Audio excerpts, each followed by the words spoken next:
This time of year, the weather can be somewhat problematic, and given the spring weather so far that year, I can't say I was too surprised when waking up that morning in still windy Cody and checking the forecast for our intended route through Yellowstone to Flag Ranch to find there was a winter weather advisory for the area, including highs in the low 40s and a probability of snow.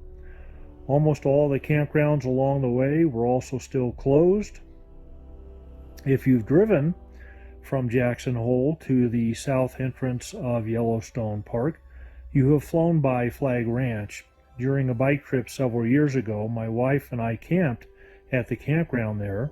There is a dirt road that apparently is well maintained that goes from the main road into Yellowstone and cuts west into Idaho just to the north of the Tetons. This road is also part of the Continental Divide mountain bike route that meanders from Banff, Canada to its terminus at the border with Mexico. So I was really looking forward to biking this section, but I have a lot of respect for others, especially one called nature. So a reroute appeared to be in order to avoid all this nasty weather. I think I have one of my former coworkers, Mike, to blame for all this. As a fellow bicycling enthusiast, he had been curious about my intended route, and during one conversation, he had broached the subject of, "Gee, Dave, don't you think you're pushing the weather envelope, starting out so early in the season?" So thanks, Mike, for putting the curse on me, weather-wise. Of course, I know what's likely to happen. I'm going to go from bone-chilling and windy to hot and sweaty, and yes, I'll probably complain about the heat when it finally arrives. But right now, I could go for some nice 80-degree days, but I know I should be careful for what I ask for, as I might just get it. So where to head? In northwest Wyoming, if you're not going to Yellowstone. The Beartooth Highway from Cook City to Red Lodge is a route to rival Trail Ridge Road in Rocky Mountain National Park, but the plows coming at the snowdrifts from the south and north haven't yet met in the middle. Yep, it's still closed due to snow, so I had to come up with a plan C as we were done with the hurricane winds of Cody. Pulling out the dog-eared map, I spied another national monument just across the border into Montana. For all the Western history buffs out there, you probably already know the spot on the map that beckoned.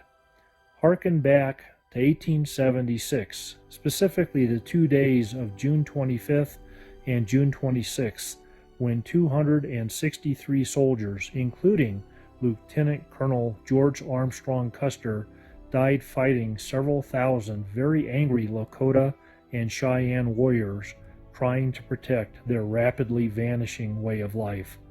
In 1879, a stacked log memorial was erected on Last Stand Hill to honor the 7th U.S. Cavalry, but it wasn't until June of 2003 that an Indian memorial was dedicated to honor all the tribes defending their way of life at the Battle of the Little Bighorn. Relations are still tense to this day. Colorado just had a commission debating whether to keep or eliminate Indian mascots for schools, but this site is another of the someday sites we have repeatedly driven by, so I'm excited to finally take pause to visit and pay respect to those who gave their lives on both sides in passionate belief of what they felt was right all those 140 years ago on these quiet prairies.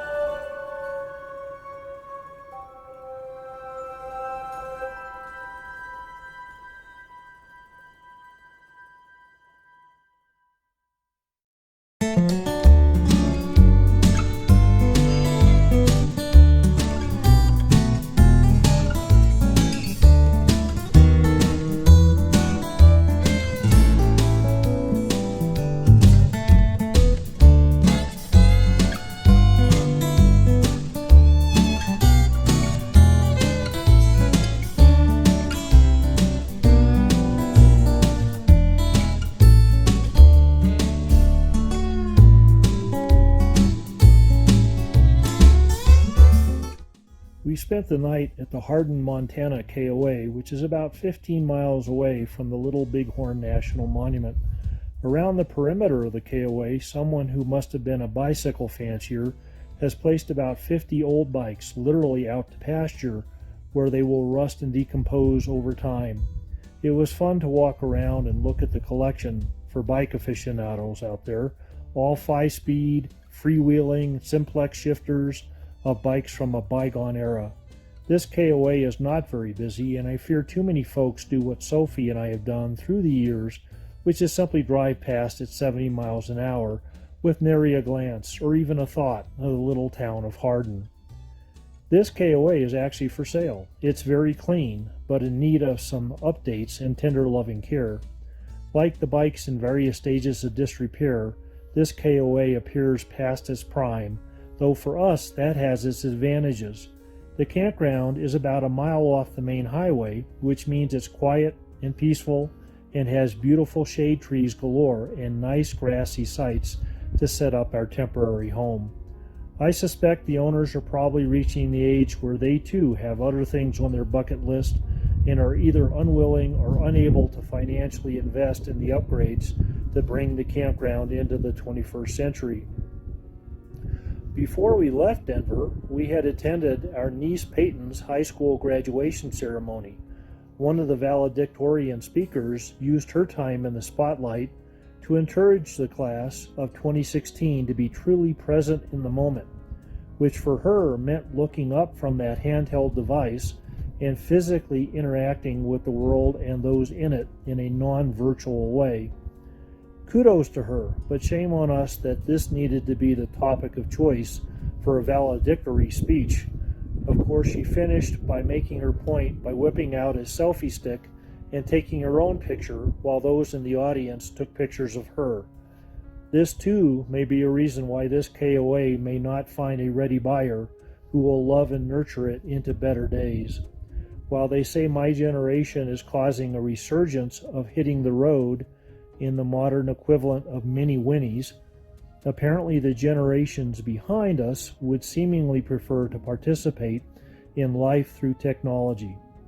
Part of the appeal of this trip was to experience it, feeling the wind in my face while hearing and feeling the whir of my wheels beneath me. I retired somewhat early, precisely because I could no longer stomach watching the world go by outside my window as I sat staring at my computer in my cubicle. Someday, my bike will go the way of the bicycles around the KOA. Hopefully by then, I too will be ready to dismount and watch from a rocking chair. As my bike and I eventually turn to rust and dust, we'll remember most fondly those days spent out on the road together.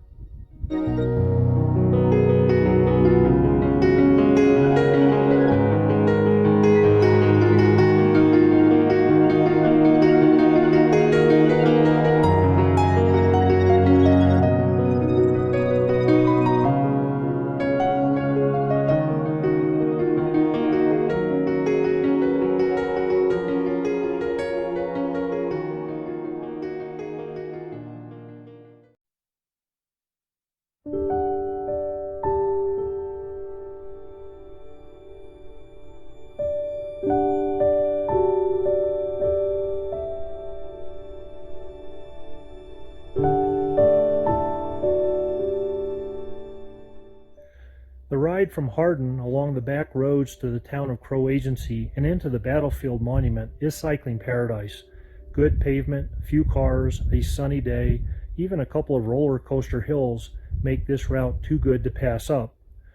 Of course, the monument itself is worth the trip. The monument road travels approximately 4.5 miles north to south, following the route of the battle, which started south of the Indian encampment on the Bighorn River in the flatlands beneath the hills and rolling bluffs to the east.